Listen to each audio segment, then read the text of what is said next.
Up next on 13 ABC, Action News at 5. Live at the lights at the Toledo Zoo, showing you this Toledo tradition in a way you have never seen it before. And we'll take you back in time with the history of the lights before Christmas. And a community came together to give Devin Coleman one last Christmas celebration. Today, his friends and family say goodbye. And I'm Chief Meteorologist Jay Burschbach, also live at the zoo by the big tree. Details on that fella and your complete weekend forecast coming up. Good evening, everyone, and welcome to a very special edition of 13 ABC Action News live at the lights. I'm Diane Larson. And I'm Lee Conklin. Thanks for joining us tonight. What a beautiful night to kick off the holidays here at the Toledo Zoo. Over the next 90 minutes, we'll show you how this magical display here comes to life in a way you have never seen it before. We're going to take you on a tour of the zoo. We're going to look at some of the new and exciting events for you. Right behind me, the ice skating rink, which is open right now.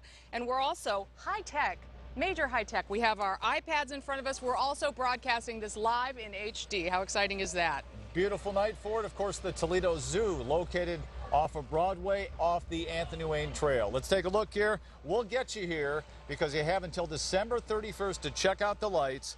Of course, the zoo located off the trail in Broadway, and we have the hours for you as well.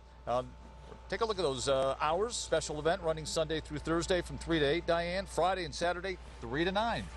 And adults get in for $13. Kids and seniors get in for $10. Children under 2 get in for free. How exciting is that? All right, so imagine, it's a difficult job to do your own place, your own house, right? Getting ready for the holiday season. Imagine putting up 1 million lights here at this expanse that is the zoo. They start long before now, and 13 ABC's Christina Williams shows us all the behind-the-scenes work.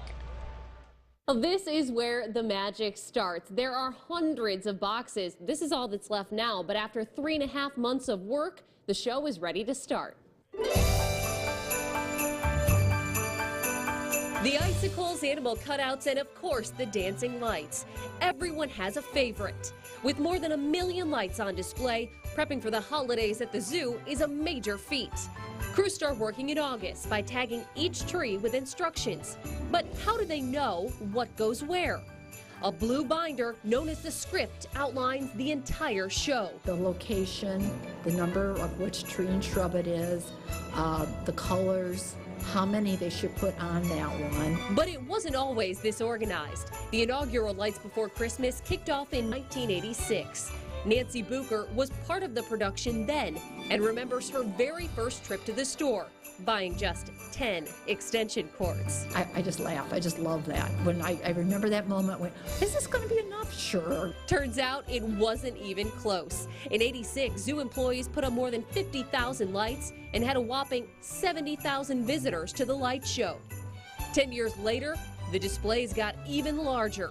And by 2006, the zoo hit a new attendance record. With planning happening year-round, it's always beginning to look a lot like Christmas. And after nearly 3 decades, Bucher says she is proud to be part of the team. Over 25 years, it has become a family tradition, and they come every year. And just knowing that we recreated that tradition for a family, you hear all kinds of stories. Christina Williams, 13 ABC, Action News. We have so much to get to this night, including the big event, the lighting of the 85-foot Norway spruce that's about 1,600 feet from us. Incredible amount of lightage or wattage that goes into that tree. And it's coming up in about an hour. Let's go. We want to check the forecast, though, because It is a very important night tonight. Chief Meteorologist Jay Burschbach standing by the big tree with a special first forecast. Jay? All right, thanks, Lee. Thanks, Diane. Yes, we're just a bit away from you here at the Toledo Zoo. Behind me, the big fella, as I mentioned before, the big tree, 85 feet tall, the Norway spruce, looking beautiful during the day. At night, if you've ever been here, looks even better with some new twists this year. We'll get to those in just a bit. First, a check on radar, live Doppler 13,000 HD. There's not much out there tonight. Looks like maybe a few sprinkles off to our west. Temperatures here in the 40s, and the wind from the last couple of days, we'll call it much calmer for today. Now your forecast for this evening, mid-40s here at 7 o'clock, and by 9, We're going to be in the lower 40s, so a pleasant. No concerns for any weather hazards out there. No snow, no big rainstorm, no ice, no wind. But that, of course, will be changing. Tomorrow, still the pick day of the weekend. Sunday, still the active day of the weekend. So more on the big Norway spruce here at the zoo, and more on that 7-day forecast in just a bit. But now back to Leah and Diane over there. Guys, take it away. All right, Jay, thanks. And you did pretty good on tonight. You know, you want it a little bit crisp, but you don't want it so cold that everybody can't enjoy themselves a little bit. And we have got a lot of people to come out here tonight, the first of many special guests on our next hour and a half. That's right. Mark Petticord from the Toledo Blade is here to tell us about another special event, another Toledo tradition that kicks off tomorrow morning. Mark, great to have you here. Well, I'm thrilled to be here. Tomorrow marks the 26th year for the Blade Holiday Parade in downtown Toledo, presented by our wonderful friends over at the Taylor Automotive family. I got to tell you, I think I get too excited over it, but I think this is one of our best parades ever. We've got over 12 marching bands, including the University of Toledo. We've got giant helium balloons. We've got floats. We got ethnic groups of performers, some really, really great ones. We've got choirs. We've got characters galore. You're going to be amazed the number of characters. I wholeheartedly suggest that everybody come out a little early, around 9 o'clock. You're going to be a little bit surprised on the streets what you might find. I couldn't be more excited. I mean, we've got a great Grand Marshal, Stephanie LeRae Morris. She's a wounded Army soldier. She's a Libby graduate. She's a great role model for our young people. We got Buddy and Jovi, who are our co-Grand Marshal characters. These are characters from the movie Elf that everybody loves, one of our favorite holiday movies. I know that guy. And so, you know, you got Santa's going to be out there. I mean, I get too excited over it because I got to tell you, this almost over 2,000 participants in the parade alone. Wow. And 79 units. And you're just going to have a wonderful, wonderful time. It should last between about an hour and a half to about an hour and 45 minutes. Followed up by Frostology over at the Imagination Station for the kids. That's where Santa will go, as well as our Grand Marshals. And then later in the evening, you've even what's even cooler is you've got the Toys for Tots Bash for the Marine Corps. So what a heck of a day tomorrow it's going to be for everybody. Oh, that's so great. And again, the parade starts at 10, but you're recommending folks get there at 9. Streets begin to be shut off about 7 o'clock in the morning, and we expect a crowd of about 20,000 plus. And, you know, so, you know, you want to plan ahead of time to get down there, and don't be afraid to bring a chair and some light refreshments, and you were going to have a great, great time. Well, Mark, Lee and I are so honored to be the announcers there at the parade, and we're having all the 13 ABC folks in the parade as well. So thank you for being here today. We'll see you tomorrow. We know it's going to be a great one. Thanks for all the hard work you do in the Blade and Taylor for making this possible. Well, we're looking forward to it, and again, I know that guy. Right. He is fired up, isn't he? He is. He is ready to go. So He is. Mark, thank you. We'll see you tomorrow morning. Thanks All so right. much. Okay, so we have the lights before Christmas here at the zoo. Yes. We have the parade, and we have, of course, another tradition kicking off today. It is the Salvation Army's Red Kettle campaign, officially kicking off on this day. Now, last year, $570,000 was collected, and this year the goal is to bring in at least that much for needy families here in Northwest Ohio. I've been struggling, like I said, last 4 years. I've gone from an abusive home with my children to we were basically homeless. And through the help of the Salvation Army, I've got help with shelter, food, new clothing for my kids because we left with nothing. You know, everything that I have now has been through donation from community organizations and churches. And at this time, this is where the community comes in. This is where you come in. The campaign, the Red Kettle campaign, continues through Christmas Eve. And this is a time of joy here in our community, and it's a time for everybody to get ready for the holidays, for Thanksgiving and for Christmas. But it was also a somber and sad day, a day to say goodbye to a 13-year-old boy in Port Clinton. Devin Coleman lost his battle this week with cancer, but as you'll recall, that whole community turned the whole town into early Christmas because it was the holiday he loved so much. 13 ABC's Zach Pitts has more. He was just an amazing kid all around. I mean, he was happy. He had a great sense of humor. It was the story of a dying boy that touched the hearts of people across the country. It was the Port Clinton community that inspired us, transforming a park into a holiday wonderland for what would be Devin Coleman's last Christmas. I think it couldn't have been done any better way. As far as the whole community pulling together and dropping everything right at the drop of a dime, you know, and made it happen that fast.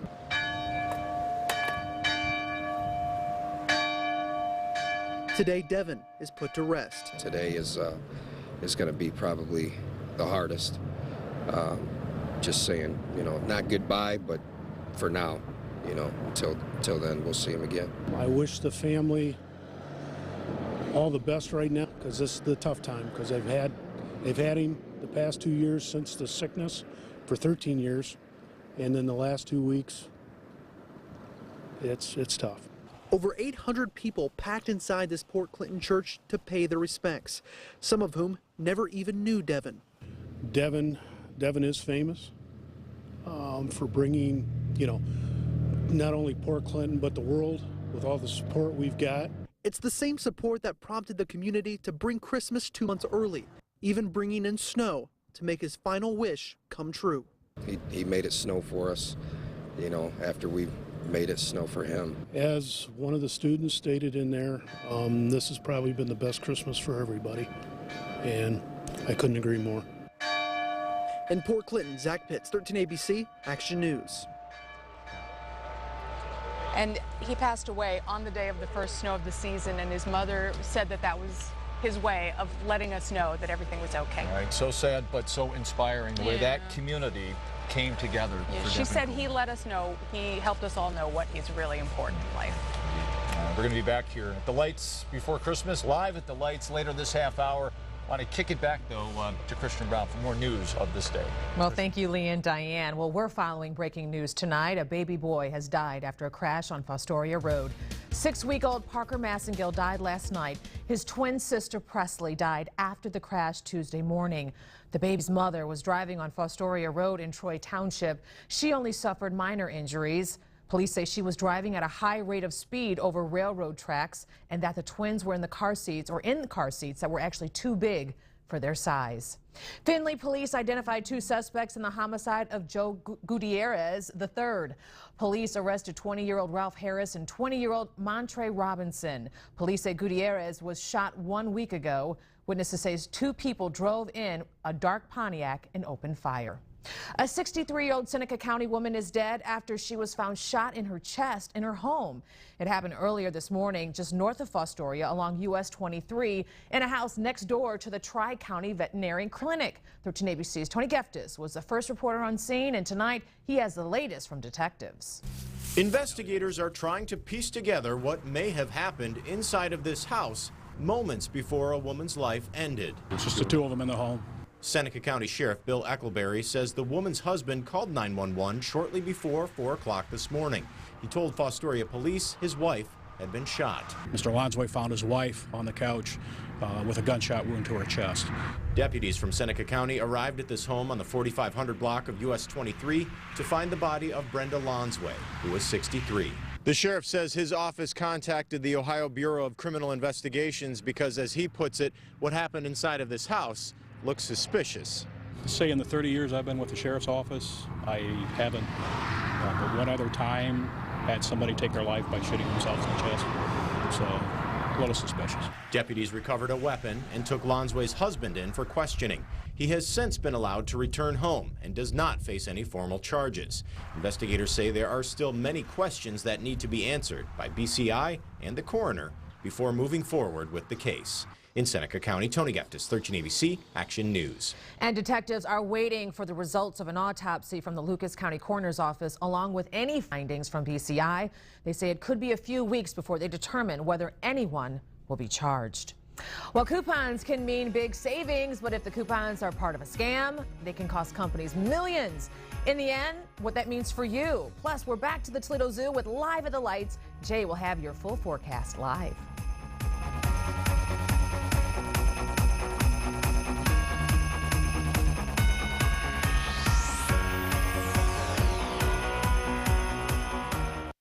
Next ET, a Survivor winner falling over drunk.